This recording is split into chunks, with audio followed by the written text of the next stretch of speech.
Now 6, and we will call meeting to open session. Jackie, roll call. Mr. Bailey? Here. McElroy? Here. Steve Byers? Here. Jose Jaquez? Here. Christopher Boyce? Here. Mark Sherbat? Here. Nancy Bynum? Here. Maria Rodriguez? All right. And now we'll do the Pledge of Allegiance. I pledge allegiance to the flag of the United States of America and to the republic for which it stands, one nation, under God, indivisible, with liberty and justice for all. All right. And the next portion of the meeting will be public comment. Please note that the comment cards must be placed in the comment box section on the board clerk's table prior to the start of the meeting to be included in participation. All right. So, first one that we have is going to be from Nick Kenner for about Vision 428.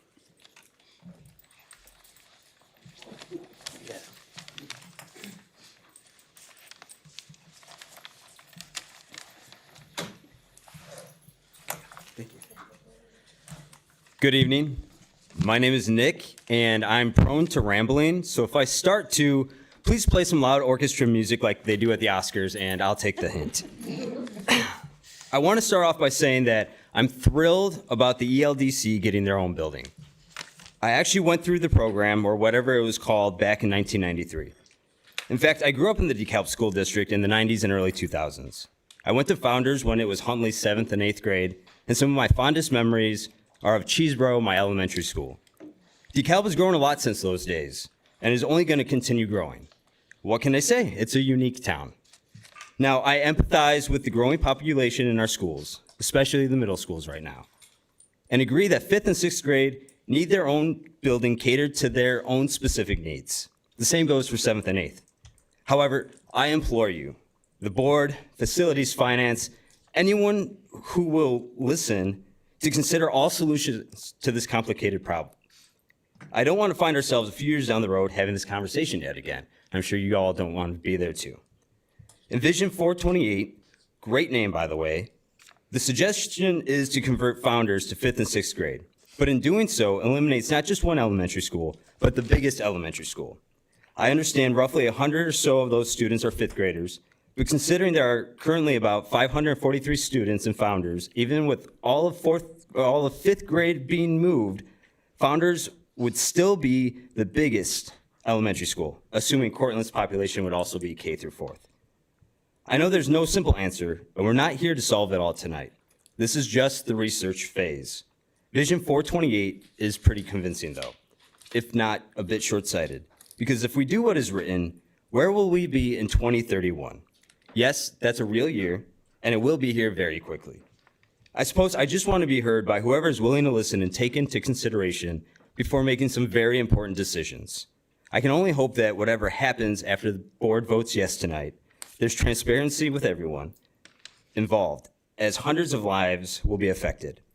I want what is absolutely best for the students of District 428. I just don't believe eliminating an entire elementary school is the answer. Thank you. The next will be Denise, and I know I mispronounced your name last meeting, so if you'd like to tell me how to... Osterlin. Osterlin. Yes.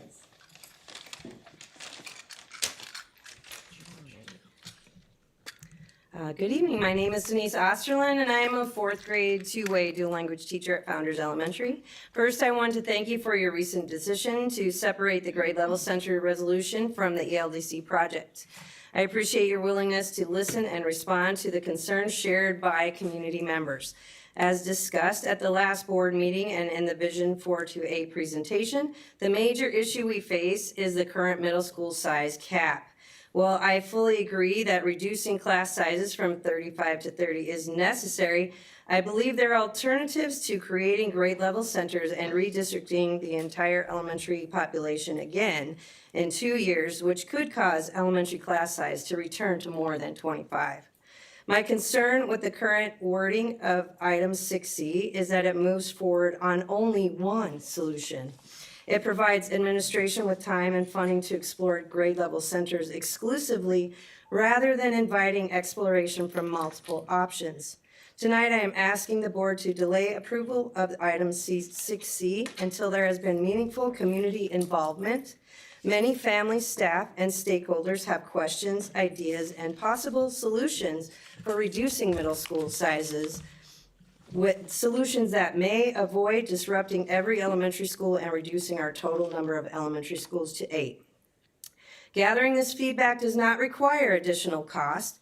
Sending a survey, hosting a question and answer session, or inviting the community to participate in brainstorming such sessions are simple, accessible steps that ensure all voices are heard. I respectfully ask the board to pause this resolution until our community has the opportunity to contribute to the conversation. Thank you for your time and thoughtful consideration. Thank you. Next will be Gloria Diaz, Vision 428.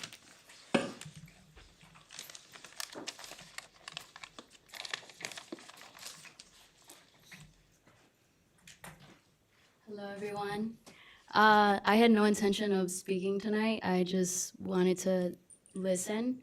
But it did occur to me that we are still in search of new superintendent leadership. And so I just wanted it to be considered that maybe it would be in positive interest to incorporate incoming superintendent leadership with board members to, with the intention of improving our current D428 elementary community. That's all. Thank you.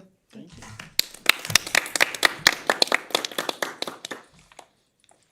All right, and then we've also got Scott Osterlin to talk about the Vision 428. You can't pronounce it the same way. Sorry. Okay.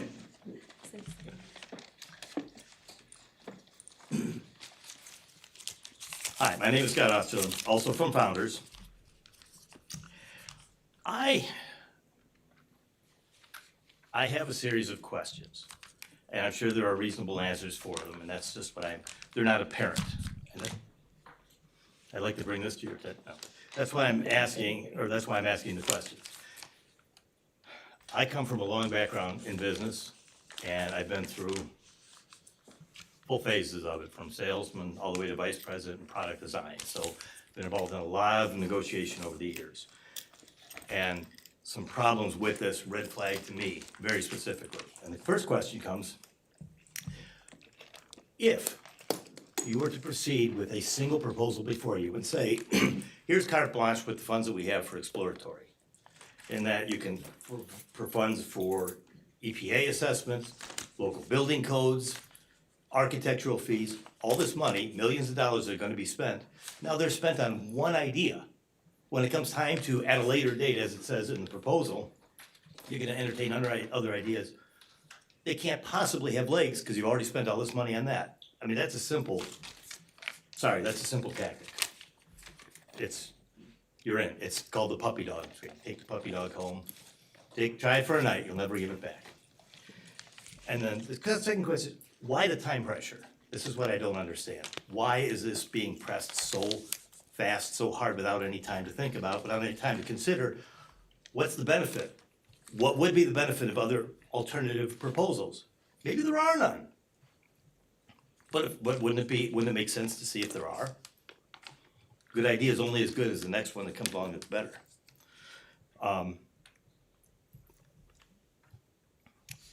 This proposal calls for redistricting. You're asking to redistrict 2 years after it was, or less, after it was just redone. And now you wanna redraw lines again just to make it fit? Without considering any parents, any of the taxpayers, anything. That's all my thing is. This is coming from one perspective, upper admin. It's not even local admin, because the building administrators weren't even aware of it. They're the ones with the closest ear to the ground, shy of the teachers. How do you get an on-the-ground perspective without asking on-the-ground people? But it's affecting the on-the-ground people, the kids, the parents, taxpayers. The real estate market for redistricting, for God's sake. It just seems really, really irresponsible to look at one proposal and send it so far along the line, commit so much money, and not even consider anything else. That's all. Thank you. Those are my questions. If they could be answered, it'd be wonderful. Katie Poole, Founders. Good evening. My name is Katie Poole, and I'm the parent of a fourth grader in the dual language program at Founders Elementary, and I have been actively involved in the school since he started kindergarten. I volunteered in his classrooms, I've been on the PTO since 2021, and I currently serve as the PTO president at Founders Elementary. I want to preface this by saying I'm well aware that there is a lot that is still TBD regarding the vision of 428. But I felt like I had to get my thoughts out before things got too far along, so here I am. This year, we have something really special happening at Founders. Under our new administration, there is positive momentum, trust, and teamwork. The sense of community support and collaboration between our teachers, staff, students, and families is the strongest I have seen. The proposed plan of turning Founders into a 5 to 6th grade building risks breaking apart that progress by disrupting the relationship and stability that our students and staff depend on. This would be a major setback, not just for Founders, but for the district. Stability matters, school culture matters, keeping strong communities together matters. Let's also not forget the redistricting and disruption our whole district just experienced with Mitchell Elementary. We can't do that again, and you guys all know that. I'm asking you to please consider alternative solutions that do not dismantle or disrupt what is currently working so well at Founders this year.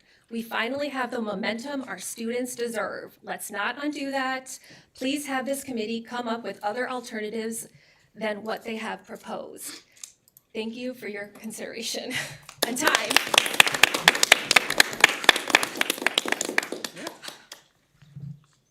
I appreciate everybody's voice, right? And so I wanted to make sure, I was going to say this at the end, but since you all are here and I'm not guaranteed that you'll be here at the end, I'm going to say it now. And that is, nothing has been determined about anything other than the ELDC, and that we need to move them outside of Huntley. And that still has to be determined by the board, because we are in the phasing of the planning phases of that. And we are still going to be reaching out to build communities for the purpose of that, right? The rest of the vision is a vision. It is a proposal we've put out there to say something needs to happen so that we can reduce class sizes at the middle grades. It was a first idea. Again, Mr. Hueramo, can you raise your hand back there? He's going to be leading the cause for us reaching out to the community, having community conversations, having planning meetings and all of those things. So all of that is forthcoming. If any of you that spoke or any other individual that's interested in being a part of the committee, I suggest feel free to reach out to me, email me, let me know that you want to be on a committee, and we'll get that information over to Mr. Hueramo so that he can reach out once those committees are made available. So again, nothing has been set in stone. What we're asking the board is permission to allow us to begin to venture out to see what we can come up with, and what a good, what a sound proposal would be that we can bring back that everybody can agree with. Okay, so again, the vote isn't for them to say, yes, this is what we're doing, vision. The vote is to say, they're allowing us to go out and figure out what it's gonna cost, what it might look like, and bringing in voices from the community, from families, from the schools, the students, from every walk that we made available. Now, just that we did the same thing when we were doing Mitchell, we didn't get enough voices. We got voices, but we didn't get enough voices. So if this is something that is important to you all, I highly recommend that you join us in one of the committees and use your voice to build out what the future of this district looks like. Okay? So thank you. Thank you for your voice. All right. Moving into board correspondence, I guess I'll kick us off. So, we are chugging along. So far in the superintendent search, applications did close officially as of this last week. So now the board is going to begin the process of starting to vet through those to kind of determine how we're going to move forward. We've, kind of solidified who we're looking to for our list now of people on the interview committees. So going forward, we're going to be reaching out to those people within the next week to kind of really lock that down to make sure that they want to be a part of the committee, because we as a board might want them on there, it doesn't mean they want to be on there. So once we've solidified that, we will move forward with that. Something very, very exciting that just came out on Friday that I really think we need to highlight is that the city has officially, announced with Planning and Zoning Committee that we are looking for another data center to come in at 560 acres.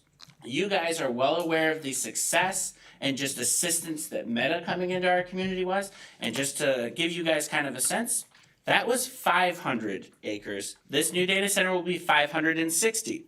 Some really exciting things with this project too is just going over the white paper that the city kind of released about it. Big things. No usage of water and cooling for this facility. It is going to be a gas operated enclosed system, and they're going to be using these new super cool turbo cells to run this facility. So you are looking at significantly more, just because I know a big thing when we had some discussions earlier is, people in the city was, is this a good use of resources? This one has a huge impact when it comes to making sure that they're carbon neutral with all the systems that they're going to be using, which is just a beautiful and wonderful thing. And then they're also going to be utilizing natural gas systems as well for actual electricity purposes. So one of the other big concerns I know that people have had is, this is such a drain on the grid, it's making my bill go up. They're going to be able to offset a lot of those concerns. So those are just things I want to make sure, at least as board president, I'm addressing with people that know, hey, this is potentially another $19 to $30 million in property taxes we're going to be able to recoup by the time all of these are online in 2031. So that is something that will be huge in assisting us in looking into these endeavors going forward. So I actually, since he's here, I'll just say thank you, Mayor Barnes, for all of your work on getting these things here. Team effort. It's all of us making this happen. So that is my correspondence for today. I have a couple things. So the first one I wasn't planning to ask, but I'm curious. So I think what I'm hearing from people as they're talking about the Vision 428 is the concern that, and I really appreciate your clarifications, Minerva. What the resolution says is that it's exploring this one particular option. And what I am wondering is it possible for us to, during this process of gathering information, can we simultaneously or before that hold some sort of community input gathering sessions so that we could potentially get information, construction costs, design, et cetera, ideas for other solutions that people are asking about? Is that, I don't know, and I also don't know what all has been done. And so I'm operating under the assumption that your team has done a lot of research already and of figuring out what are these various plans. And I'm wondering if we're just not aware of that. So I The guess. answer is yes. So we will be sharing information, initial information that will get us to a certain level. But again, until we go through committee and committees provide us with input and we have conversation of what that looks like, we don't have an end number. And then, as Tammy will tell you, every year, prices change. So it would just depend on how long. We're talking about opening in August of 2028. So we're a few years down the road. If we take any longer or do it to take a little bit longer, it might cost us a little bit more.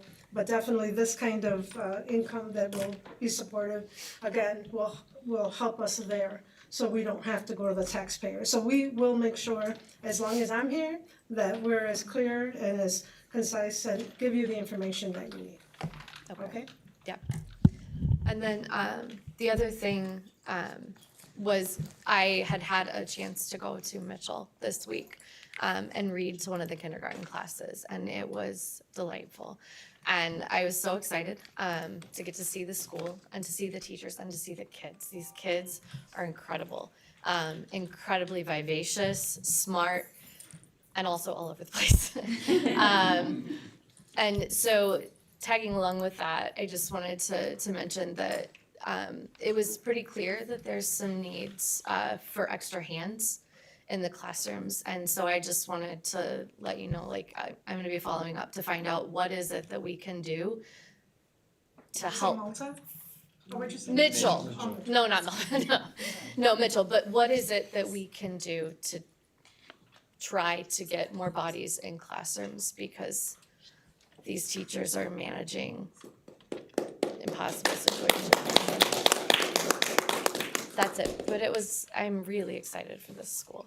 And it's incredible that it's right there in the neighborhoods that these kids are going to. I would like to take the opportunity, take the opportunity to invite all parents to contact their schools for student teacher conference or student parent teacher conferences now. Because here's an opportunity for those three people to be in the same room at the same time, and that does not happen all that often. I would like to at least start the conversation, maybe for a later date to finish it, about what we can do to make sure that these are all functioning conferences that are successful for student development. Real quick to kind of follow up on the Vision 428.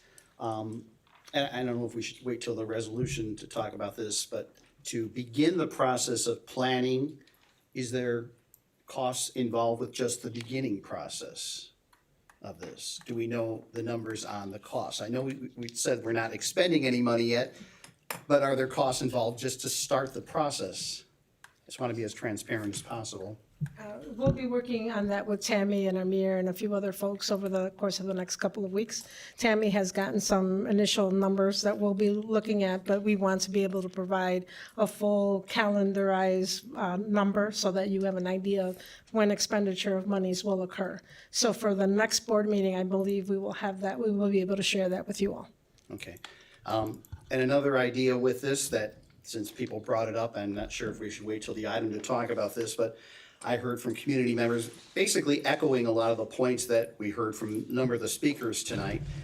Since this is such a huge change in the composition of our schools in the district, some people thought, and I'm one of those people who love to hear the voice of the people, would this be something we could possibly put out as an advisory referendum for the district to get the community's input? After, we would have all these sessions prior to where we discuss these items and put out our visions and plans. I think the next election, is in March. Put something out to the voters after we've had these discussions. Do you want to go forward with a reconfiguration? It's just an idea. I love getting the public involved, and this is just something that was brought up to me, so. Thank you. I'll take that into advisement. I don't have an answer, but. No, that's okay. I'm just bringing that forward so the public knows, because I'm one who believes the public should have a say in these things, so. Thank you. So, I guess something to kind of go off of with Board Member Kristen's kind of comment. I think that there's been a couple times where we've talked about staffing allotments so far for how Mitchell is going. I guess, is that something that you would be prepared to speak to right now on kind of, based on our analysis right now, do we feel we have adequate staffing levels? Or now that things are running, are these additional FTEs, as we're discussing tax levy, that we're probably going to be looking to add? I'm going to be pretty blunt. We are working with administration there, and that is a relationship that I have with them, and I can't speak to that relationship at this point. We are waiting to see how some things pan across before we make decisions on that. As of right now, we have allotted a restorative dean over to them that we had currently vacant at another school. So we put that there. So we have just recently provided another FTE for restorative dean at that building. Anything addition to that will depend very much on how the plan pans out with administration. Are we short there, or are all of our? I'm sorry? Are we short, or are all of our FTE slots filled right now? We're not sure. Okay, thank you. Okay. Does anyone else have any final correspondence? Hearing nothing else, I did not get anything from Maria for student board correspondence, so we'll move into the consent agenda. It is recommended that the Board of Education approve the consent agenda items 5B through 5K, board minutes 11/4/25, personnel action items, payroll for October, purchase order requisitions, accounts payable for November, financial reports, agreement for the summer STEAM program with NIU, MOU with NIU Barb City STEAM Team, and then we have 2 donations, one from Pipestones Holding LLC, which is in the amount of $1,000 to Malta Elementary School, and we've also got a donation of $75,000 from Meta to support our STEM programming and Project Lead the Way throughout the district.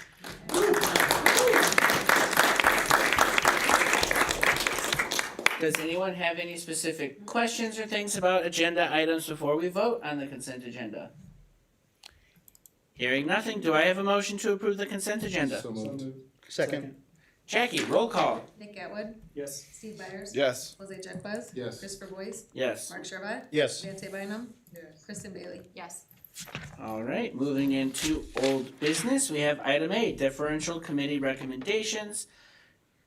It is recommended the Board of Education approve the recommendations from the differential committee meeting held on October 9th, 2025, which will total expense of about $29,750.39. Do I have a motion? So moved. Second. Jackie, roll call. Steve Byers. Yes. Jose Jedquez. Yes. Christopher Boyce. Yes. Mark Sherbat. Yes. Vante Bynum. Kristen Bailey. Yes. Nick Atwood. Yes. Item B, resolution to build a new LDC and renovate Huntley Middle School. It is recommended the Board of Education approve the resolution to build a new early learning development center to increase pre-kindergarten classroom space without referendum. Do I have a motion? So moved. Second. Jackie, roll call. Jose Jedquez. Yes. Christopher Boyce. Yes. Mark Sherbat. Yes. Vante Bynum. Yes. Kristen Bailey. Yes. Nick Atwood. Yes. Steve Byers. Yes. And just as a reminder for everyone, since item B is done, if you would prefer not to stay for the rest of the meeting, you have every right to leave. Item C, resolution to allow administration to plan and cost analyze grade reconfiguration. It is recommended the Board of Education approve the resolution to authorize exploration of the project to alter and equip existing buildings for reconfiguration of grade level centers. Do I have a motion? Can I talk on this one real quick? I just So, wanted to wait till we were on can I the actual. Do bring it to motion the floor. second, and then we can discuss the motion on the floor. You can. So, do I have a motion? So moved. Do I have a second? Second. All right, discussion. So I just wanted to, answer some of the things that people have been coming and talking about. I really appreciate that we're really starting to fill this room, every single meeting with people that are engaged, and I think that's great. I mean, we wanted to involve people in all these decisions that we're making. This board, when we had our first public superintendent committee search meeting, had a couple of people show up, so we decided to hold another one, and then we had around 30 people show up to that, and we actually got good feedback. So I can speak for myself only, but we're going to keep making sure that people's voices get heard, and we're going to take those things into consideration. When we vote on this, we're voting to finance what I think is multiple options that are going to be available, because I don't know how this is going to shake out. I don't know what the best evidence is going to be. I don't know what the student populations will be, but I know we're not going to be breaking ground on this in a year or 2 years, because ideally, we're going to try to be responsible when we pay for whatever changes we're going to be making, hopefully using some of that new meta money when that comes on the tax rolls, so that we're not taking out, more debt and things like that. So I know personally, I'll want to see a lot of different options. One of those options would be like status quo and, maybe minor ones. Other ones might be, okay, what does it look like to move to these 5th and 6th grade buildings? What modifications are going to have to be made? And then what are the costs of all these things? I hope we see 5 or 6.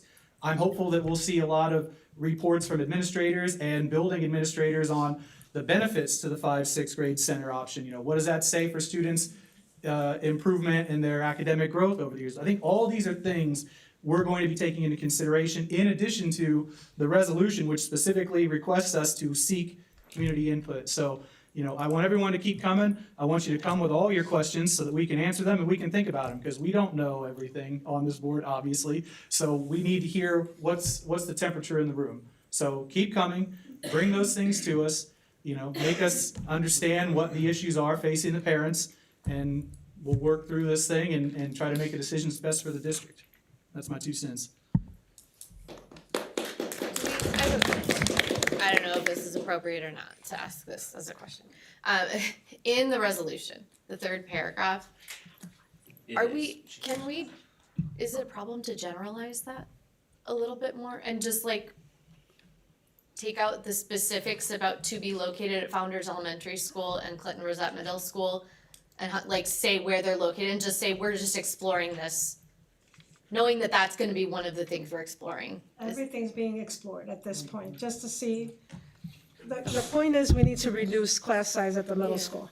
So we need to take into account anything and everything we have.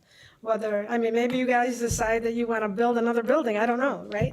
But I'm just saying, Would that help though? I'm wondering if just making that language a little less like this is the option we're pursuing, if that would So be these more are- palatable, or is so it? these things are, it's not that this is the option we're pursuing. This is our best thinking right now, right? And our best thinking will get pushed by any additional push that will come from the committees that will come up.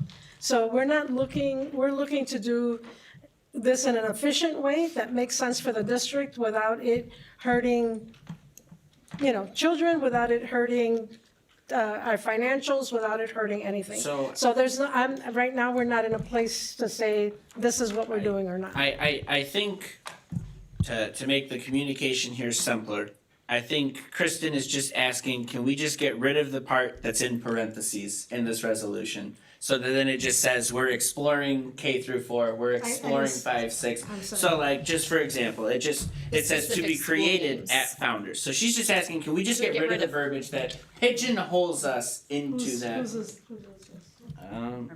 That's what I'm wondering, cause yeah, it's, regardless, we're looking at these grade reconfigurations, whatever that may look like. You make that a And motion. I'm sorry I didn't bring this up. I'll second your motion on that so the board can make that adjustment. Not that that's not, like, I think we should definitely explore this option. Right, Okay. right. We're fine with it. I think it's just getting rid of the parentheses, which doesn't change anything about what we're going to look into. So, do I have a motion for So item Chris- C? Chris, read the motion and then just say with the amendment of what you guys did, and then you don't have to do another motion. It's not the parentheses, though, I wanna be clear with that. It's the part that names Well, the that'll be, schools. discussion will be, technically, it's supposed to occur after the, So Christian just wanted to make sure it's the part where the schools are named. yes. The second paragraph, right? Yeah, no, the Or third, from yeah. Can we just eliminate that paragraph in its entirety? That gives important details, I think, Right. about Oh, what on we're that part, exploring. okay. Change. On the whereas, okay. Yes, on the actual resolution. Okay. All right. It is recommended the Board of Education approve the resolution to authorize exploration of a project to alter and group existing building reconfigurations of grade level centers. Do I have a motion with the exclusion of the parts in the proposal that are in the parentheses No. within paragraph 2?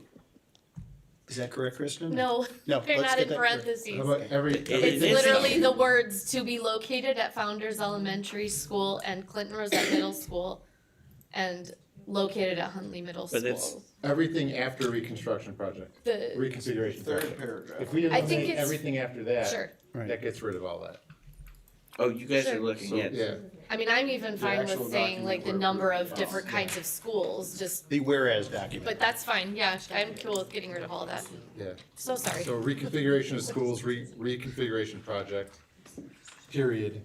The rest of that paragraph's gone. Okay, do we have a motion to do that? Yes. Yes. So moved. All right, is there any further discussion? Yes.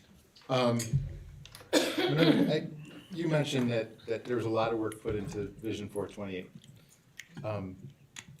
Is there a way that we could see some of the calculations where they came up with the plan for the grade centers?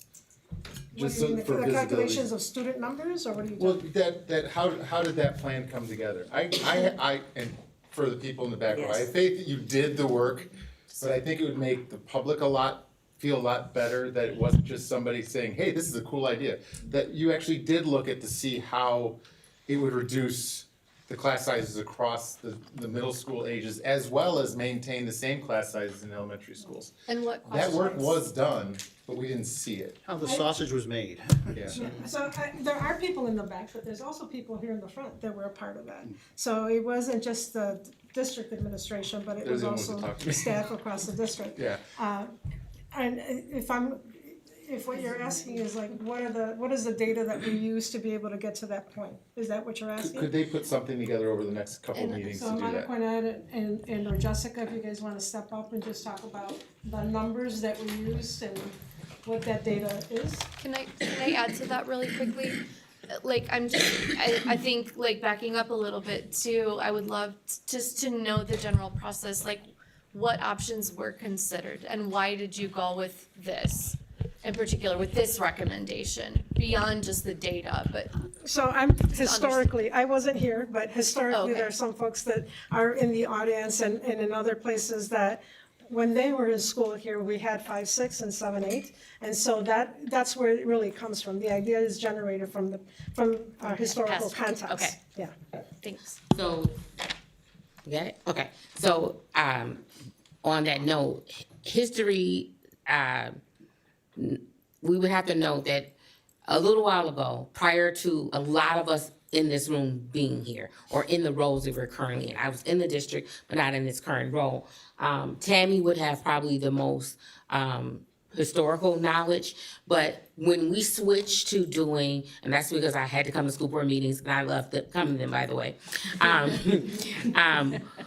We made a decision to switch to what is now 6th, 7th, and 8th grade at both Clinton Rosette and Huntley Middle School because of facility usage. We did not have space. And so we made decisions that impacted us academically simply because of lack of money and because of lack of space, which at the time, we knew that it was not best practices because adolescents at 11 years old and adolescents of little babies at 5 years old really should not be in the same area, right?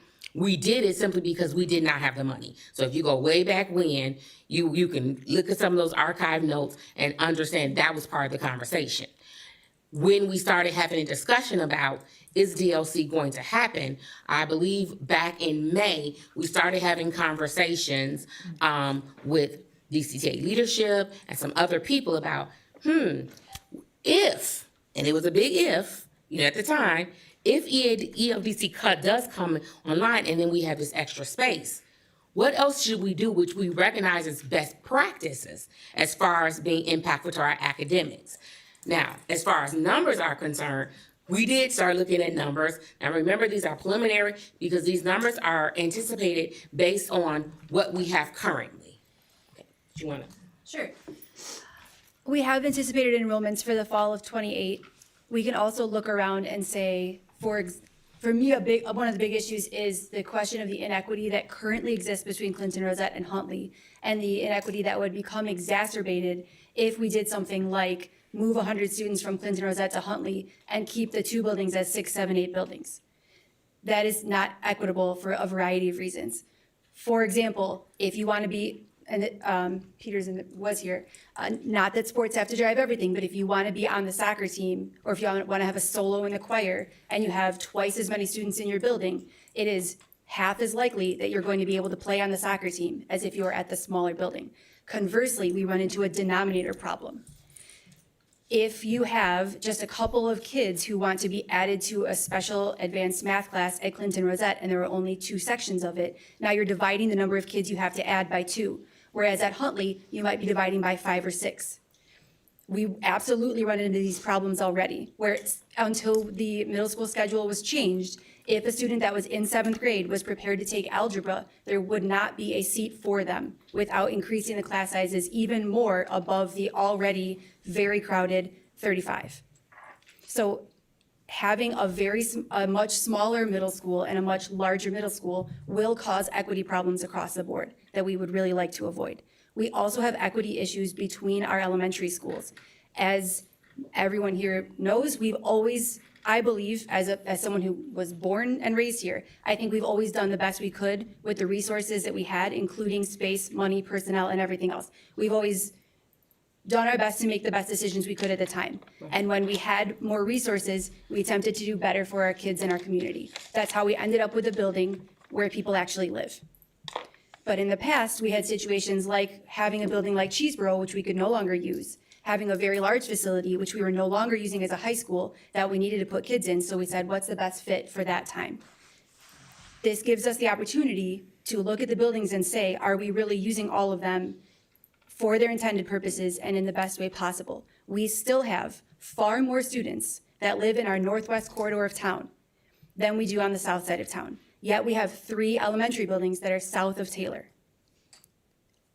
While we have numbers, and we have looked at all the numbers of how that would fit, and while we have run the calculation for how our students can be in our elementary classrooms, still below that cap of 25, some of the answers are simply common sense.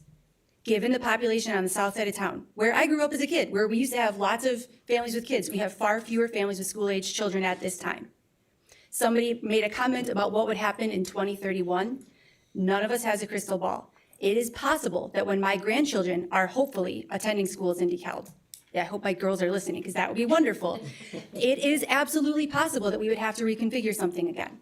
But given the projections that we have for the immediate, medium, and relatively long term, it does not look like our population is going to boom on the south side of town as much as it already has in the northwest corridor. So repurposing Founders, which was originally built to hold older children, will absolutely allow us to shift those sections from the south side of town to the northwest corridor, as that is where we would have classroom space for additional kids.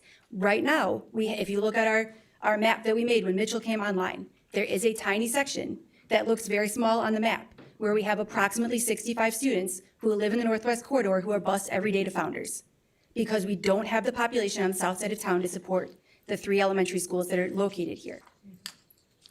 Do you guys have any questions at this time, or should I keep saying Can things? I just add Yeah. one thing? And not to anyone's fault, again, based on what we had, we Band-Aided some things. And this, whatever, there are many, many conversations happening. We were trying to think of, not when I say we, I don't mean district administration or upper level administration. Multiple voices have been part of this conversations. The thought has been, what can we do as we look, as she has said, and I have actually invited my grandbaby to move. She hasn't yet, but hey, she's only 5, we got time. We were looking to what will be the most impactful and that we can actually do as a long term. So we started thinking, okay, 30 years from now, which we don't know what's gonna happen in 2 years, but 30 years from now, would this reconfiguration make sense in 30 years? The truth is, if we do anything to Band-Aid the situation, you're right, in 2, 3, 4, 5 years, we probably will be back annually to say we need to do something else. Versus saying, what can we do? And I don't want to use this term, but what can we do to do things differently on a grander scale? Okay? That's where it came from. But as far as numbers are concerned, what we're currently looking at, just in what we have in 6th, 7th, and 8th grade, we're looking at, I'm adding up real quick, 1,000, 15, we probably have about 1,550 students just in 6th, 7th, and 8th grade. And that's just based on who are currently butts in seats right now. That's going to be a situation, we're trying to divide 1,550 between 2 buildings, which one we know cannot handle that many students. You mentioned that your calculations figured out that this adjustment would not break the cap at the elementary schools. That's correct. Okay. And I'm happy to put that together or send it to you. Of course, we will always have situations, because we are not dividing our students evenly based on their grade. So in one neighborhood, for example, you might have a baby boom one year and you've got a whole bunch of kids in 3rd grade and very few 4th graders. There is no perfect system in which we can guarantee that we wouldn't say, I'm sorry, this class is full, but but if you look at the district as a whole, and we use the boundary lines to the best of our ability to make sure that kids fit where they are, we are still not at 90%, even moving to Founders being a 5-6 building. Okay. Thank you.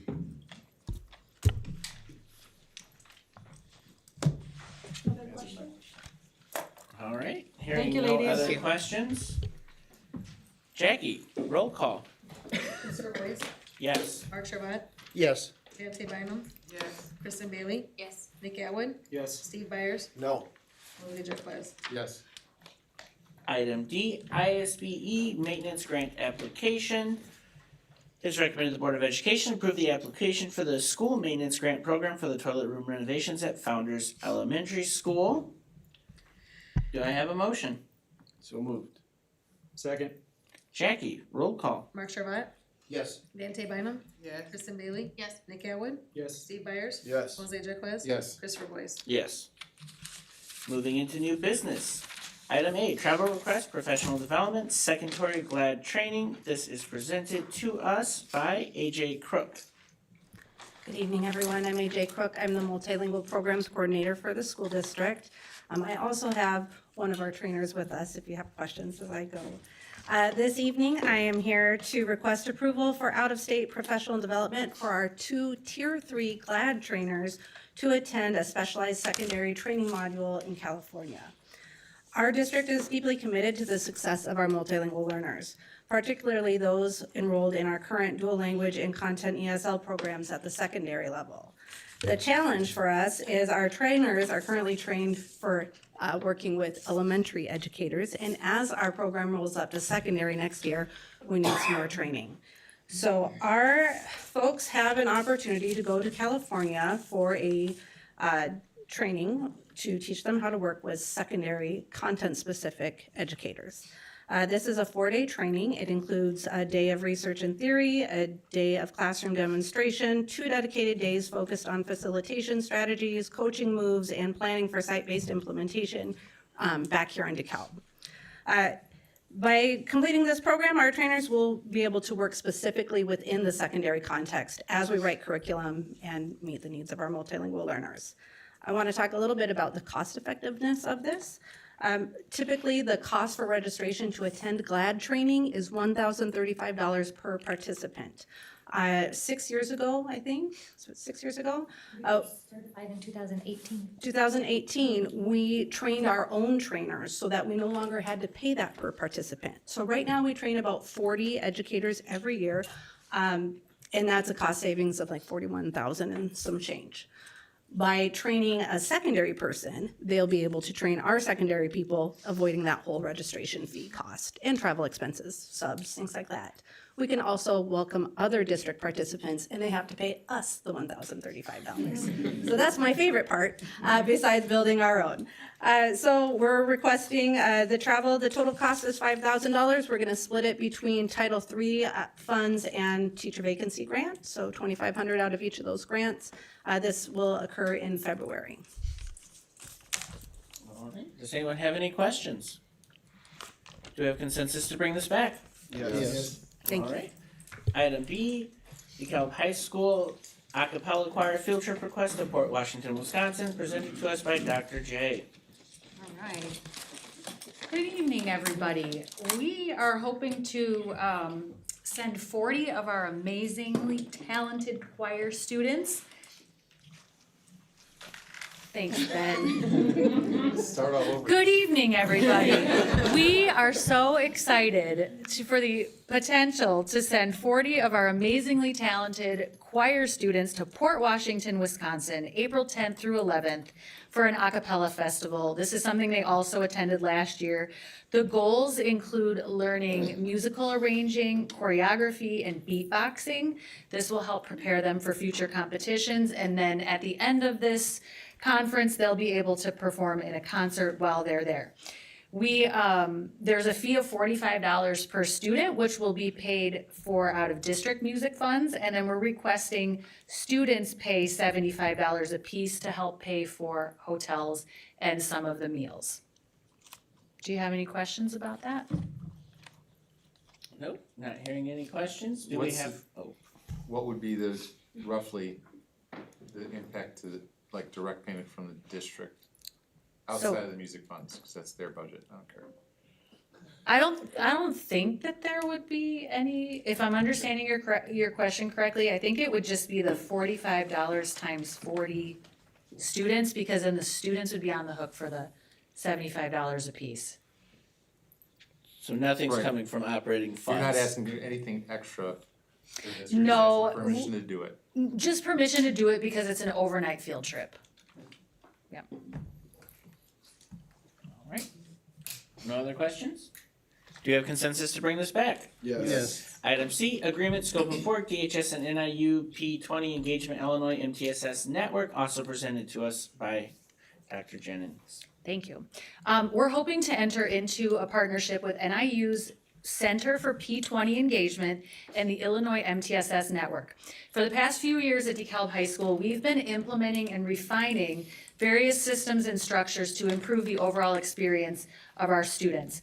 Last year, we spent significant time and effort restructuring our PLC process to ensure that all of our instructional practices and our social emotional supports are data informed. As we've led PLCs the last year and a half, it's become really clear to us that the next step in strengthening the PLC process is by providing professional development in evidence-based Tier 1 instructional strategies and social emotional learning that are context specific. So this means that the Illinois MTSS Network will work with admin and specific PLCs at the high school to identify specific areas for improvement, whether that be in instruction or in SELB. This partnership involves using the SAM-I assessment to evaluate our fidelity and implementation of MTSS, and then develop a professional learning calendar based on those results, the results of that SAM-I assessment. This is the next step in improving teaching, learning, and social emotional supports at DHS. This partnership would not exceed $24,174, and that would be paid out of our 1003A Title I funds. Does anyone have any questions? The agreement showed $355 to $474 an hour. Yep. I'm totally ignorant on this. What are we getting for $474 an hour? And the difference, I believe, between those two figures, the 300 and some that you mentioned is for virtual training, whereas the 400 and some figure is for that in-person training. So when they have people come from the Illinois MTSS network, they're implementing the assessment, that SAM-I assessment, which is going to happen over multiple sessions because they're going to be doing this assessment with multiple PLCs and administrators as well. Then they're going to be meeting with us to share those results and say, hey, we need to prioritize the math PLC, specifically the Algebra 1 PLC. And so we're gonna build a calendar based on the results of that assessment and how we're gonna be delivering that PD to them. But I'm still trying to wrap my head around 420, whatever that number is, hundreds of dollars an hour. Yeah. That's a lot of stuff they're doing for us, but they're also charging for every hour they're with us. Mm-hmm. So how, my head can't justify that kind of hourly rate for something that may be of great value, but I don't know if it's that the much. bang for the buck that Yes. we're looking for. Okay, Yes. that is a fair point, for sure. I don't know that I can speak to comparable PD and like is this more, is it less, is it more online? What I can say is that in using these 1003A Title I funds, we're limited to Empower, do you know what I'm talking about? Illinois Empowerment. So we have can't to just partner with pick, certain people. we can't just pick anybody. We're limited to a certain pool of organizations that can support us. And this is the one we felt like really aligned with our school improvement goals because we're really trying to improve our instructional practices and the social emotional supports. This seemed to be the best fit for us at the high school. All very valuable points, but brain surgeons don't charge that much. I know. Well, I'm sure if you look at an itemized bill, brain surgeons would charge that much. I can speak from experience on that, but I would say that when we compare this professional development to, say, example, our professional development with the University of Chicago, or we've used some different regional office services, our own regional office, other regional offices, this is very comparable, if not even less. Thank you. Everyone charges by the hour. Thank you. I know you know more about what that funding look, like what those costs look like. And just to clarify, can you explain why Illinois Empower only has a certain amount of groups and what that aligns to, so that it's clear for the I board? feel like Dr. Garcia Sanchez is baiting me. It's an,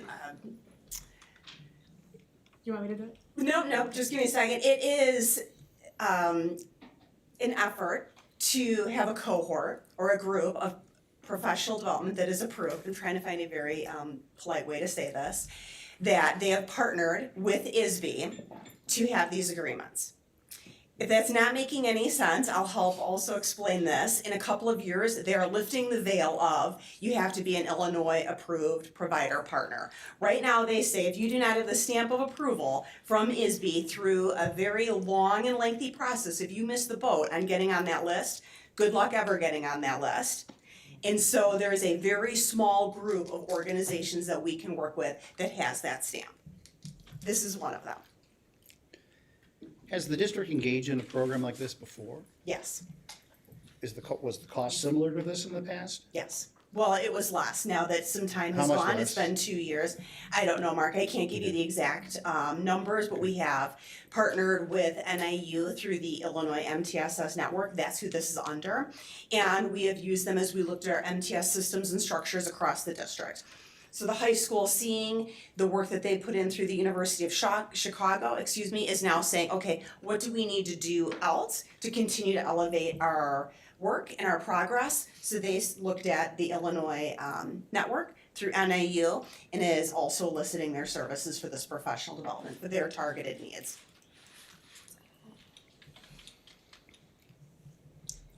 Thank you, sir. Do we have any other questions? Hearing no other questions, do we have consensus to bring this back? Yes. All right. Next item will be item D, Shape America, the Society of Health and Physical Educators Convention and Expo, which will be presented to us by Director of Teaching and Learning for Primary, Billy Wermo, and Kelly, will you be presenting? Yes. Okay, and Kelly Zerby. Kelly's actually going to be the one presenting. I just like to introduce her as the Shape Teacher of the Year and 22 Midwest Teacher of the Year as well. So come on up, Kelly. Bring it with me everywhere. I really think. And I walk in, I'd be like, Billy, just be in front of me, welcoming me. So, hi everybody. For those of you that I haven't met, my name is Kelly Zerby. I've been teaching physical education at the elementary level in DeKalb now for 27 years. And I've been, thank you, that's a long time. My body is broken in many, many ways, but I've had a wonderful ride. I've also been the district's PE coordinator for K-12 for the last 10 years. So in addition to being a leader here in DeKalb and a lot of other different ways and positions, I'm also a leader for PE and health at the state and national level in a lot of different ways. As Billy mentioned, I was awarded the 2022 Midwest Elementary PE Teacher of the Year. I was up for the national award, which I didn't win, but we're all winners. So, and still I get asked to go to all of these places, and I've keynoted a few times, and it's a very powerful journey for me. So in winning these awards, I've been part of a great network of passionate educators who have a goal to forward our profession of physical education and health, and we know that's more important than ever before. I'm here today to ask for the time to attend the national convention this year, which is in Kansas City, Missouri, from March 17th through the 21st. It is a week-long event where physical education teachers and health and adapted specialists and researchers from all over the world gather together to share their passions of what I'm passionate about, PE and health.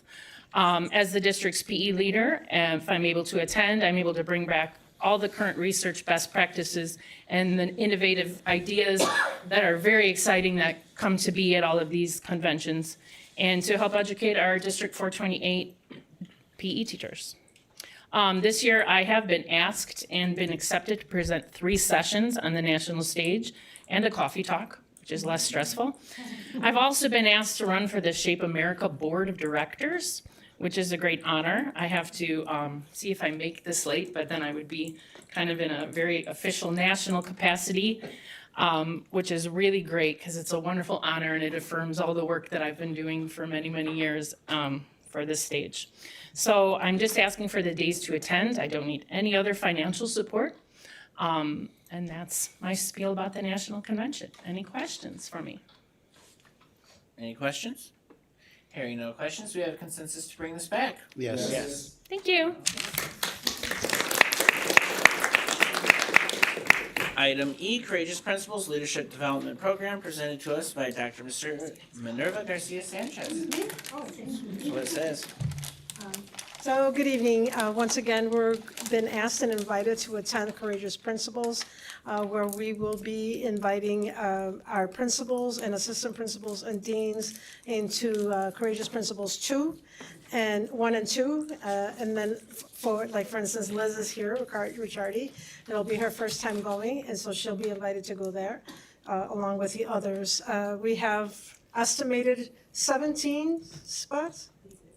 15 spots, and we just need to be able to go out, and it would be the end of February, Friday, Saturday, Sunday, and returning Sunday, so we're asking to go out of town for that. And we are receiving a very large scholarship to be able to contribute to that. I know we've had a few people here that have attended, and we'll continue to support them as well as additional professional development happens. Just keep in mind that we're using Courageous Principals as a foundation of learning and support for all of our school leaders as they become stronger and more embedded instructional leaders in their building. What time does it start on Friday? Pardon? What time would it start on Friday?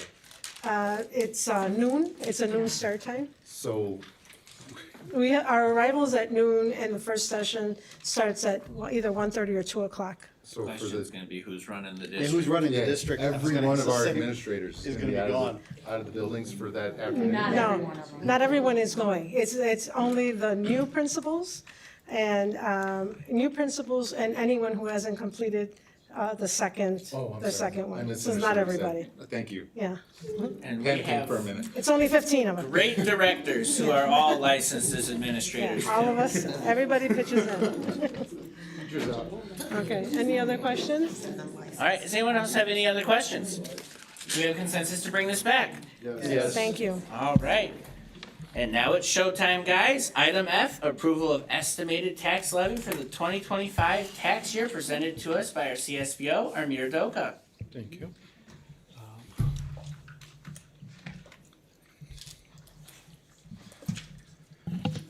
Okay, so we're here, back a few meetings ago, we provided some information, some background information on the calculations of the tax levy. We're coming back, and we're here today to continue the next step of the process. We're gonna go over a little bit of a presentation, go through a few scenarios, and we wanna basically go have a schedule on our calendar where we need to set a public hearing and to publish the truth in taxation. So that would be the next step for us. These are all scheduled to be for the next board meeting, which would be December 16. So we wanted to talk, last time we talked a little bit of what are the ingredients for the tax levy, and, sorry, this is, oops. Let me try it again.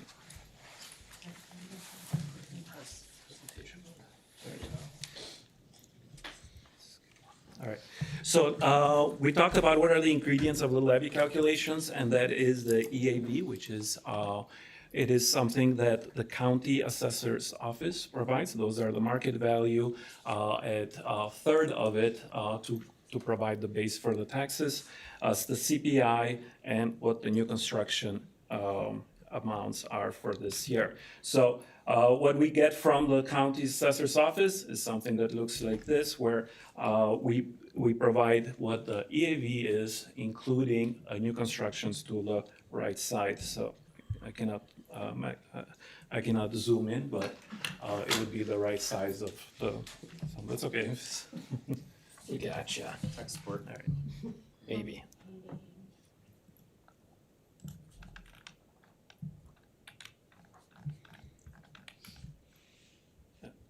So, that's okay. It won't work. It's not formatted in PDF. Yeah, all right, that's okay. So the reason why that's kind of important is that the numbers change, and I want to stress this, especially for this tax levy year. The abatements for Meta Building 5 and 6 are hitting this year's, and if you look under the totals, there is a TIF takeaway, a TIF increment and E-zone. In there, it's about 200 million. However, we're anticipating about 300 million that is not really shown in this report. So in March, these numbers might change. So I always want to bring that forward, and as we think about what these tax amounts. It did happen in 2023 where the March numbers and December numbers kind of changed. So we want to make sure that we do have some cushion, because we can always go a little bit lower to reach the tax rate we want, but we can go higher. And again, the county sets the tax rate because of the EAV numbers. From January to March, there is appeals process, finalization of numbers, and in March, we actually get what that tax rate would look like. So let's see. Let's do that again. The role of consumer price index is very important. Understand that we cannot go under, we are very limited. The school district is limited under this law. It allows only for an inflationary increase and a new construction that are rolling into the taxes to be increased over the year from the previous year. So as you can see, our taxes, or at least the CPI has been a moving target from stretching from 7% to 2.95% this year. All right. I always like to bring this forward because it shows where the EAV by property has been. The footprint of the market value of the taxes has been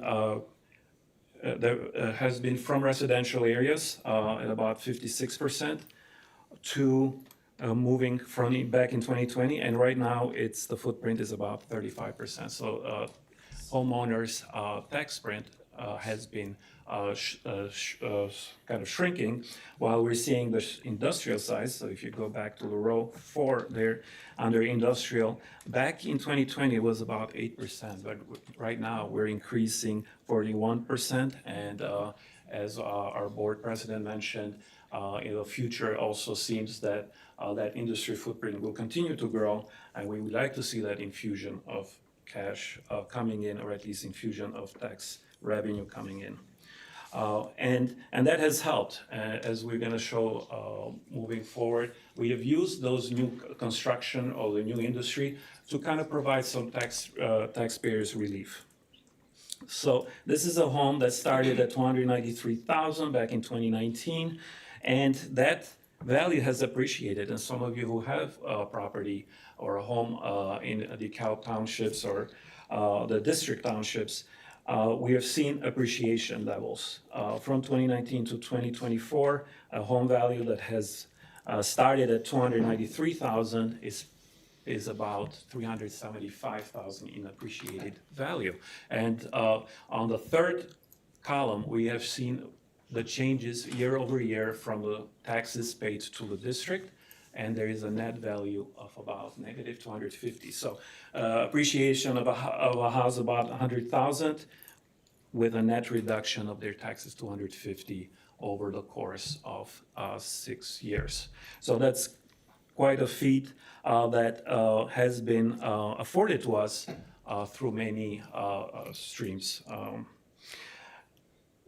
So how local tax dollars are spent per district account? So that property tax, the tax that is paid to the school, covers education.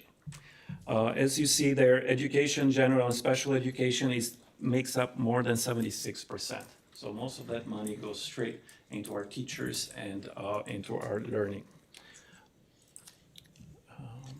The residential tax bill, we do have, this kind of gives a kind of a big overview of what other taxing bodies. Yes, we are the largest footprint as a school tax. This is very comparable with every other school districts in the state of Illinois.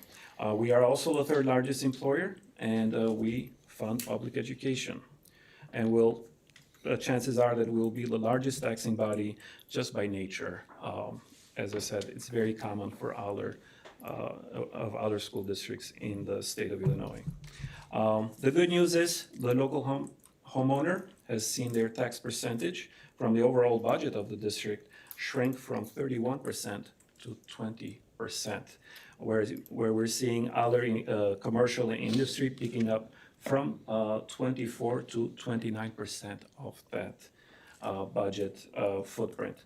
So, for example, if our expenses are about $158 million to run our school district, only $31 million or 20% comes from residential or homeowners' taxes. Moving forward, our goal has always been to shift tax burden away from the residential tax base and to move into the industry and commercial taxes to be paid. So back in 2021, for example, homeowners were paying up to 56% of the share. Well, now it's moving towards the industry particularly and commercial side. So right now in 2025, that tax share has dropped from 56% to 40%, and while residential and commercial in particular has moved from 43% to 60%. Our tax rate has declined. Overall, D428 and other taxing bodies' rate has declined, but ours has been very dramatic. We started back in 2019 at about 7.18%. We're currently at 4.8%. So that is almost a 2.2 rate adjustment decrease between those 5 years. That is the most dramatic, as you see here, compared to other taxing bodies. And indeed, the township of DeKalb, particularly, we have 10 taxing bodies, so that makes it more challenging when it comes to taxes. But how do we compare with other school districts? So our tax rate is about 4.8. If you look at other taxing districts that are marked in the red arrows there, they are higher than us. And I'm talking about comparable districts like Caneland, Burlington, who are 5.8 compared to our 4.8. Geneva, 5.3. Batavia, 5.2. And St. Charles, with a little bit more affluent EAV or home ownership, they're at 4.8. That has been always our goal. We want to provide taxpayer savings, and we have tried with many methods, from including taking abatements from our own funds, which started kind of small. This is row C there.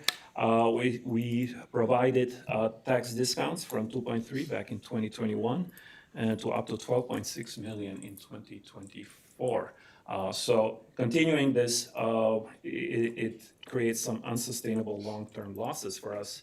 But the good news has been that we have also had state property tax relief grants that have been taken advantage of. And if you see here under row F, that range from 5.7 million to 12.5 to last year's 6.4. Unfortunately, the state is not funding this grant this year, which poses a challenge for districts like ours, who has been continuously provided this discount.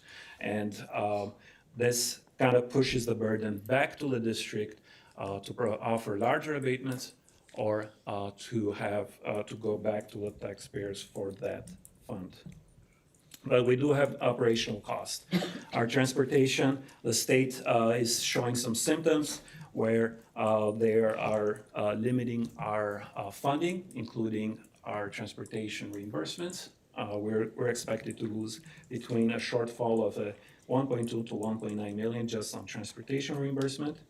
Our insurance renewal came out at a high sticker shock, and also payroll salary, which is our largest expense, and also Medicaid funds have been have been limited this year. So for tax levy requests, so that's why we're here. We need, by procedural, we need to post a truth and taxation notice in newspaper, and then we are setting the public hearing for December 16. Come December, we will hold a public hearing, we'll adopt the levy, and we'll certify that tax levy to the county, and the latest, which would be December 30th, but we'll definitely do it a little bit earlier than that. The county sets the tax rates, so once all the appeals happen between January and March, those numbers, these EAV numbers might change, and the tax rates that we're kind of sharing right now might change as well. Once we establish the tax rates, the county provides, the taxes are collected in May through November, and we will post that not for this year's budget, for the following year's budget. I did want to go through a few scenarios that we have available. And this one I need to open this up. So there's one. Is it one? Yeah, maybe that one, or just zoom from here, maybe. All right. They have to use the scrolls. Okay, good, thank you. So, by comparison, I provided the 2024 numbers. Now the first row there, it will show the legally maximum amount that the school district can take. That's the tax cap that we call it. And then we have an under levy, which is a permanent loss for us that is irreversible. A district abatement, which is temporary, and a state property tax reduction grant, which again, unfortunately this year is not available to us. We use that to provide discounts for our taxpayers. Can you explain to the folks why we're not getting that grant this year? We are not getting this grant because the state did not fund it. They were, they're saying that they are going to recalculate that, the funding model. And we don't know if that will take 1 year or 2 years, or it will be available next year. But it's always a risk for this grant because it's appropriated by Springfield. So it's not always sustainable. We did have back in 2018 and 2020 because of COVID, that was stopped at that time too. So depending how Springfield appropriates funds for it, that's how we. So that's why we didn't get the relief grant this year. We haven't heard any news if it's going to be available next year. So. But you can see that those are the levels of discounts that we can offer to provide taxpayer savings. So what's going to happen in 2025? So I shared the first column there, which we're not recommending, but just more of a reference. It's a maximum allowed levy. It's shown as informational, and it jumps from 96 last year to 97. And the reason why the jump is a little bit much smaller is because of that under levy effect. So again, my recommendation is to have as little under levy as possible. Our first scenario would be, was something that was consensus from the board last time, was to bring an increase of CPI by 2.9. So if our levy the year before was 77, you're looking at about 79 million. Now, in order to reach that amount, we have to take discounts. We don't have grants, so we have to provide some temporary discounts, which our max is at 7.4. So the remaining has to be an under levy. That hits our permanent loss, so a 9.8 million under levy, which would be your third row number here. That provides, that really hits us permanently, and it is a very high number. When you do that, you have this 87 million start-off base the following year. So if you have it here. So that starts off much less. So if we started 97 this year, the following year would be 87 as a base for it. Under scenario 2, this scenario is kind of a middle between option or scenario 1 and 3. It is below our funding level. It has a under levy of about 6.5 million. It doesn't reach our obligations, but it does allow and it doesn't allow cushion for March. So if the rates change for the county in March, there's not much cushion there because we're already under the funding floor. What we recommend is scenario 3. This is where we hold the line to last year's rate. This is what other taxing bodies are following. We recommend providing this relief because it provides the rate stability while ensures we have sustainable funding. In there, we will have a very small under levy, very manageable. We will have the temporary abatements, and at the same time, we will have that rate that was this year. In that rate, 4.83 provides a relief as a rate stability for our taxpayers. But it does provide also operational needs for us. It includes every cost increases to run our school. In addition, it helps us in the future to provide taxpayer relief again the following years. Under option 4, this one, it's having the same tax levy of 77.6, just like previous years. However, the home prices have appreciated, and they have appreciated from as high as 12.48 for Milan and Malta townships to DeKalb Township, which is the largest, which is 9.51. Now, if you notice here, in 2025, the appreciation is kind of cooling off a little bit because last year we had about 14.6% appreciation, except now we're at 9.51. So scenario 4, while the homes are appreciating at on average 9.3, this one will just provide a tax bill to be flat. This, however, won't meet our funding applications. We don't get any new home value appreciation funding. We don't get the inflationary increase, and this will also stop us from providing tax levy savings in future years out of our district funds because it's already cutting us at about 12.1 million in under levy. All right, so our recommendation is scenario 3, and we can probably, if you have any I want to questions. just kind of start off, if I can. Yep. This is the one decision that the board makes that affects every single resident who lives in the city of DeKalb, city of Cortland, and Malta. Whether you have children in school, whether you have folks that work for the school, if you live, whether you rent or own a home, this decision affects you financially. And I want to be transparent, and I appreciate what you put together here because it does have a lot of information, Amir. The numbers are important. I've heard conversations from other taxing bodies. We're the big dogs here. 60% of your tax bill is from what this board is going to decide here between this meeting and the next meeting. The amount that the residents pay, how much more they're going to pay, I think is a critical part of the conversation. When the city was talking about this, when other taxing bodies were talking about this, nobody is bothering to mention what the resident is going to pay more in taxes. We've heard the conversation about keeping the tax rate the same. When people open up their tax bills, they don't look at the tax rate. They look and see what dollar amount they're paying to each entity.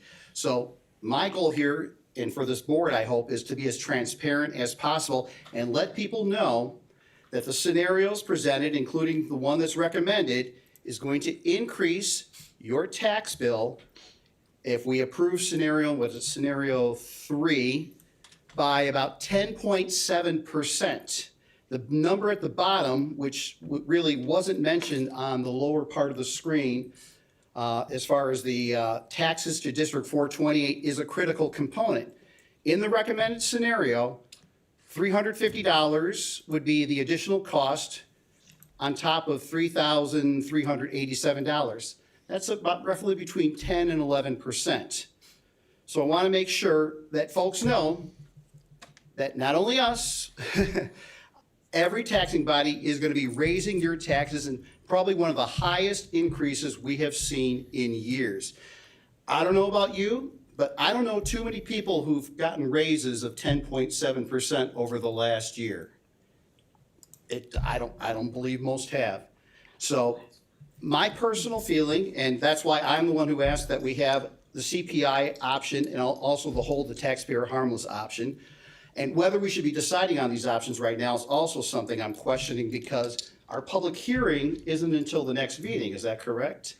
So I know we have to pass something to get the black box ad out in the paper, which I understand. But I think it's probably presumptuous to come up with a scenario chosen without hearing from the public. The public hearing is not until the next meeting. Now, I know what this board normally does is, with most agenda items, you have an information item and an action item. Now, with the tax levy, we're not doing that. We have the adoption at the next meeting, and this meeting, we're having merely the approval to get the ad in the paper, which we are legally bound to do. So I personally don't feel that this board at this time should, I mean, we can discuss the scenarios, but I don't think we should move forward with an initial consensus on a scenario without hearing from the public. I've raised this question before, even before I was on the board, that the board's already making this decision and then having the public hearing after the fact. It's putting the cart before the horse. The public should be able to weigh in on this before the board reaches consensus after hearing from the public.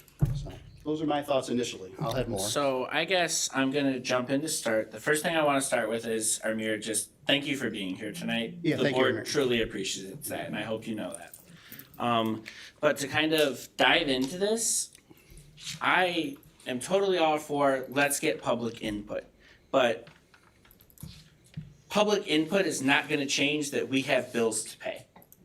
And public input doesn't change that every option, pretty much besides option 3, leads us into a deficit. And the way I'm looking at it, we as taxing bodies have worked so hard to get to a point where we've brought in this industry, and we already tonight just talked about we have another big company coming into town that's gonna add to that tax base. And what I don't wanna do, not to throw shade at other districts is, but I don't wanna end up in a situation where we're like Sycamore, and we have to grab every dollar that's available on the table because we put ourselves into such a financial situation that that is our only option. So I would rather have a slow climb this year, and then when we get another $19 to $25 million on the book in 5 years, we can say, guys, we just got another big lump sum of cash. We can drop your bill now by $500, $600 or whatever it is in conjunction with our other government bodies. Now, talking about other government bodies, I do want to, when you look at the presentation, us in the city are the only two with these new industries that have upheld our bargain to the taxpayers to efficiently lower those rates still over time. When you want to look at other taxing bodies, it's Kish, it's the Park District, it's the library, it's those other government bodies that, guess what, most of you probably didn't see a lot of relief the last few years. And it's because those taxing bodies, who people don't pay attention as much to, undercut ours in the city's effort when they went into their levies. So I do just want to say, yes, we're the biggest portion of the bill, and we are the part where it looks scary because realistically, we have the biggest impact on the future of our community. But don't forget that those other taxing bodies are eating up the savings that we in the city have worked so hard to give you guys. I just wanted to jump in because one of the things we talked about last meeting was, rate versus dollars that are coming out of people's pocket. And I think, Amir, I really appreciate the way you illustrated on the different scenarios. Like, here is a number for you, $350 if we end up going this way, if your house is valued at $250,000. But I think there's more to it than just this year's increase, because obviously we're dealing with an increase this year. But I went back and looked at my tax bills over the last 5 years. And in 2021, the school portion of my tax bill was $3,862. In 2025, it was $3,700. In that same 5 years, what cost $1 in 2020 costs $1.25 now, because as the slide showed, we had inflation up every single year, 7% in 1 year. So the district has still managed to increase this bill 5% in the same time period that in their own costs went up 25%. So I think that's meaningful to remember. You know, you're getting an individual year increase, but in 5 years, you're barely seeing an increase. And just like Chris said, and what we talked about in the campaign when we talked about taxing, because it is, you know, I'm very sensitive to what it costs the average DeKalb citizen out of pocket, or any of our citizens in the district. We have to be responsible and reasonable about the long-term planning, because if we severely under levy and we're starting at that lower levy the next year, by the time new taxes can come online, we've had to increase annually just to be able to recapture where we were 5 years earlier. So it's like 2 steps forward, 1 step back, but more deliberate. And that's not, in my view, a safe way to do it. I don't know that we could even guarantee significant relief if we take $8 million out of the budget, and then for the next 4 years, we're trying to incrementally get that $8 million back just to get to where we started, you know, this year. So that's, you know, I'm very sensitive to what it costs people, but, you know, I think we've done well, and I think the district's done very well in actually lowering that overall rate by 30% in 5 years. And we have given real relief, and in some years, taxpayers were held harmless in the sense that they paid less in that individual year. I just think it's not sustainable for us to look at what's everyone else, you know, paying, and how can we somehow subsidize every other taxing body so that the taxpayer honestly saves a few dollars, like not even that much off what they're currently paying. We would surrender, you know, $10 million so someone could save $15 on their overall tax bill. You know, I just don't think we can do that as a taxing body. But the subject of rate, and I'm kind of sick of all taxing bodies bringing this up, people look at the dollars. We have something called a multiplier. We have a 9.51% multiplier.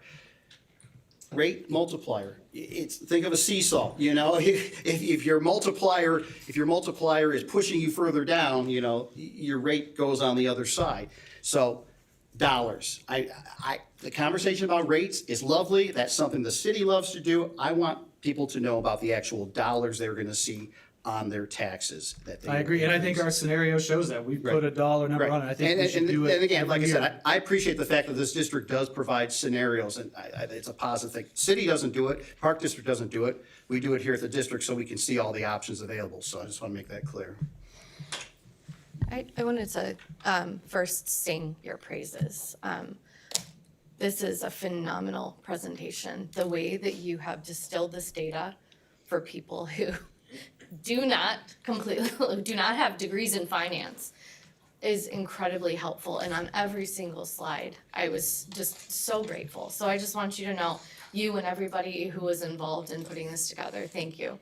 And I just wanted to say, while to Mark's point, I do think like you do in terms of dollars. And I'm sitting here, if my house is valued at $250,000, that means a gym membership for me every month is how much that's gonna cost me, $30. So maybe a low end gym membership, right? But this is how I think about things. And I think my response to having the community coming and listening to the community is that knowing the amount of labor that at least I have had to put into understanding all of this as a homeowner in DeKalb and as someone on the school board and as a trustee of everyone who voted for me to be here. I think that on one hand, we were voted in order to do that labor and to see what we could do to come up with what we think is the fairest and most representative situation for all and deliberate, which we do, by the way, a lot. And also, sorry, I just lost my train of thought. I think that you're gonna get a lot of people who come not really understanding and say, I don't want to pay $30 more a month, which is totally valid, but there are so many other considerations to be made about the district itself, about where these increases are coming from, and that they're not just coming from us, they're coming from top down in a lot of ways, and just the ways that economics, I guess, circulates. So anyway, that's my concern, is that I don't know what purpose that serves productively other than people feeling like they're heard, but then are we able to educate everybody who would show up on this? I mean, it is a lot to digest, and yeah. And it's also, I know I pointed out the residential homeowner, but I'm also thinking about the small business owner that owns their building. They're gonna see even higher dollar amounts that they are paying. So if you own a particular small store where you're selling items downtown, you own the building, you're gonna have to raise prices to pay because you're paying greater property taxes. A 10% increase is large. If it was just a few dollars, not a big deal. But I think 10% when the average income has not gone up by that amount is significant. And I don't know how many of you have also reapplied for your health insurance around this time of the year. Boy, some of those have gone up ridiculously. So we're 2 or 3 times what you were paying before. So we're just mounting on top of it. The other thing I did ask for was to look at the possibility of things maybe we could put off in the budget. You know, just because we pass a budget doesn't mean we have to spend what's in the budget. So to try to get those expenses down to maybe cover some of this so we can perhaps do the CPI option number 1 of the 2.9%. So, but we didn't get any options. I know I asked for that, but. Well, one of the things we have to consider when we look at whether it's the actual money in the bill, the cost of the bill, the rate, the budget that we're spending, all of that, is that we want to spread this money that Amir has been very good in describing how it goes across as many different agencies as possible. I mean, by the cost of it. You gave us the pie chart that residents pay this much, we get this much from the state, this much from the business. We want to increase that business as much as possible, but you do that by making the businesses feel that their employees are not going to pay as much taxes. And that's by rate.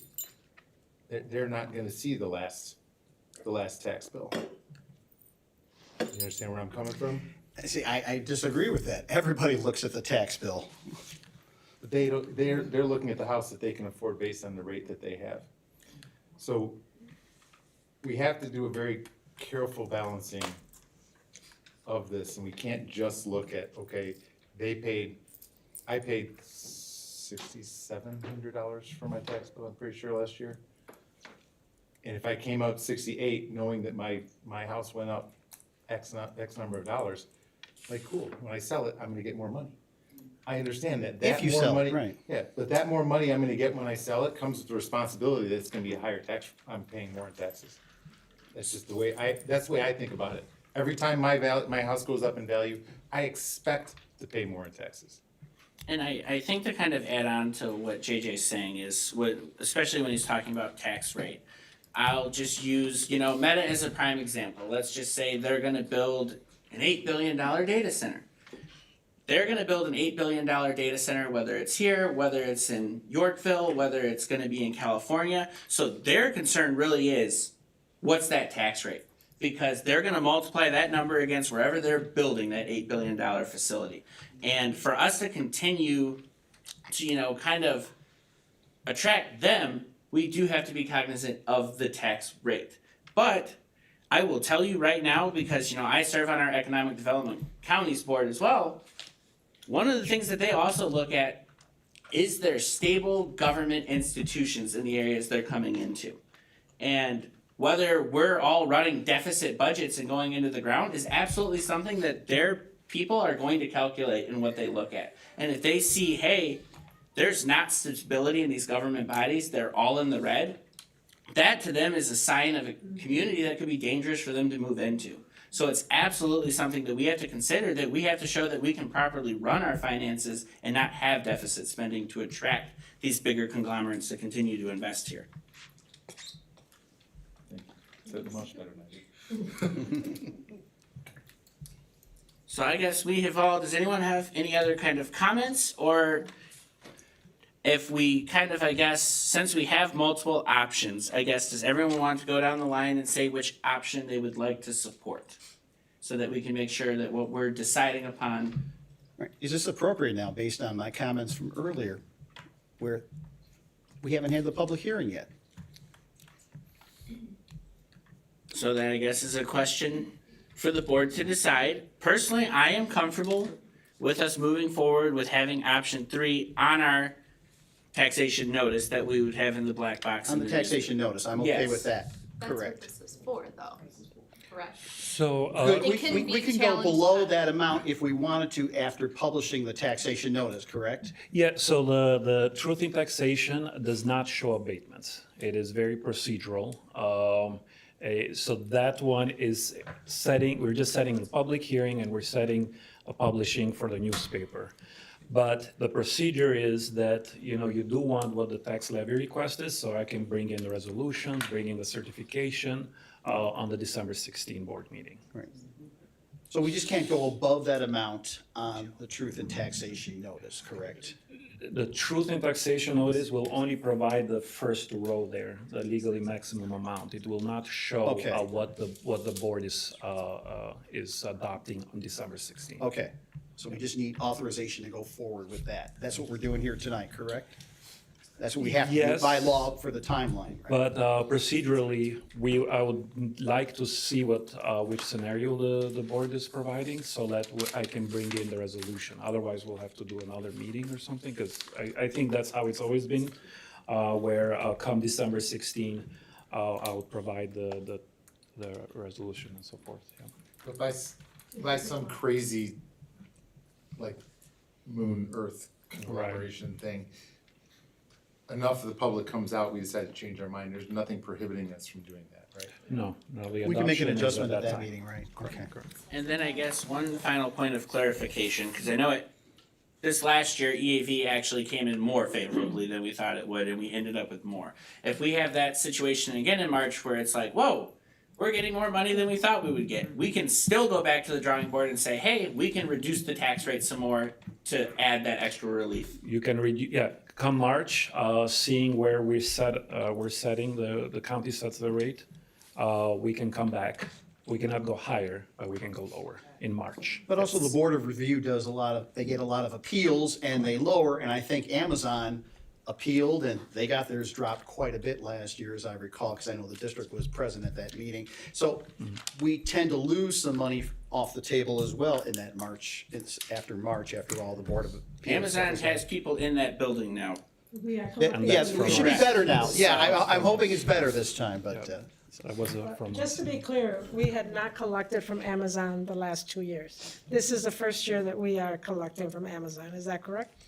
Correct, and I think that was. So just to, I guess, clarify, we were collecting some money, but we were not collecting at an occupied level. Right. Correct, Big correct. We difference. were providing some form of relief for them, and once that stopped, we feel like that was the push that brought in actually jobs here, so. Yeah. So I guess we're just gonna go down the line. Does anyone feel that we need to put off on deciding which option we're going with? So I'll start with you, Kristen. Vante? Nick? No. JJ? Do we need to put off what option we're going with? Yes. Mark would like us to decide our option. Okay, so I'm no? No. Steve, no. Mark? Yes. All right.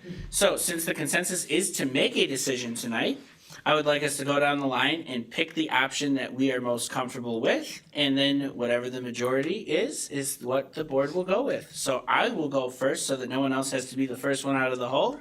I am for option 3, which is keeping our tax rate at its current level. And now we'll start from the other side. Mark? Option number 1 with the CPI of 2.9%, which raises your taxes. All these options are gonna raise your tax, but this one will raise it just a little. All right. Steve? Option 3, I think, is best for our district. All right. JJ?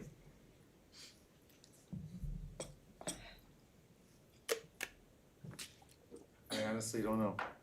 All right. Nick? Option 3. Vante? To increase it, wow, You want option 1? yeah, All right. Kristen? One? yeah, to increase it. Cause no matter what, we still gotta pay the taxes. You're saying that's a decrease? No, I'm looking at it wrong. Yeah, I think she's Yeah, I'm not looking saying at- what she no, means. I'm looking at this wrong. So I will go with 3. All right. I think you were talking about the one that's Mm-mm, not no. recommended? Okay, No. and Uh, Kristen. The recommendation, 3. So the recommendation from the board currently stands at 5 for option 3, 1 for option 1. JJ, would you like to? I want 2.5.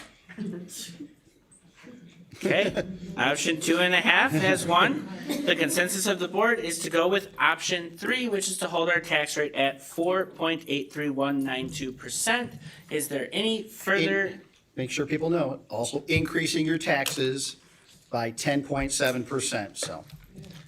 All right. I don't feel that, do we have anything to discuss last second about that?